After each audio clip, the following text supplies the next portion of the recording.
On behalf of the Untermeyer Gardens Conservancy and the City of Yonkers Parks Department, welcome back to Untermeyer Gardens.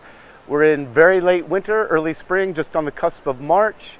We've actually done some gardening work today, touching plants. Things are still quite dormant, but things are waking up, and maybe it's time to come visit the garden, see how the spring progresses. And while we're thinking about spring, and I'm anxious about spring, we are still doing some of our winter work, and one of our winter items that I'd like to talk about again, we did mention it last year when we finished this Persian pool, is that we do keep this pool filled all winter long. That's to prevent the mosaics from freezing and thawing and then blowing apart. Like if you had visited prior to last year, you would have seen the destruction that happened with this particular pool. So we do keep it heated so we can keep the water in it. But it turns out when we first were getting cold weather last year, the heater wasn't keeping up. I was getting ice. So we installed this second heater. This was at the recommendation of the manufacturer because when I called the first time I saw ice to try to figure out what I was doing wrong, he just told us we were grossly underpowered for heat. So we've added a second heater, but we were still getting to see ice. So we contacted a company that contracts to put bubblers in place to keep the water agitated and keep it from freezing that way.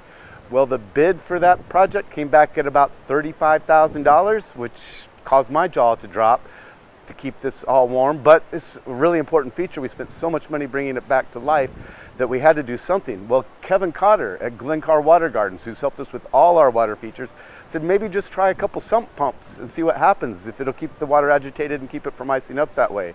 So instead of spending $3,500, I went to Home Depot and spent $35,000. I went to Home Depot and spent about $2,000 on sump pumps, and it worked. It got us through our winter this year, which we've seen really some of the coldest snaps we've had in the garden for quite some time. And so we're good for ice. The other problem with keeping the pool open all winter is also keeping it clean. Even though the water's heated, it's still really cold to get in there. So we've enlisted the help of our pool robot to help us vacuum the floor, kind of have its mind of its own. In fact, I think it's kind of stuck on the wall right now, so I have to talk to it about that. So the pool's all in good shape. We can get through the winters now. All we're lacking is a name for our robot, so maybe you can help us out with that. As a side note, we do have our winter symposium coming up on next weekend. We're going to look at our newest garden that we're going to put in over the next couple of years and figure out how to approach that. And that would be our stumpery, which will be primarily a native woodland garden. We've enlisted Basil Camus, who is a really innovative and has a novel approach to looking at trees in the canopy. Uli Lorimer, who's a native plant expert, will help us think about the shrubs and the understory.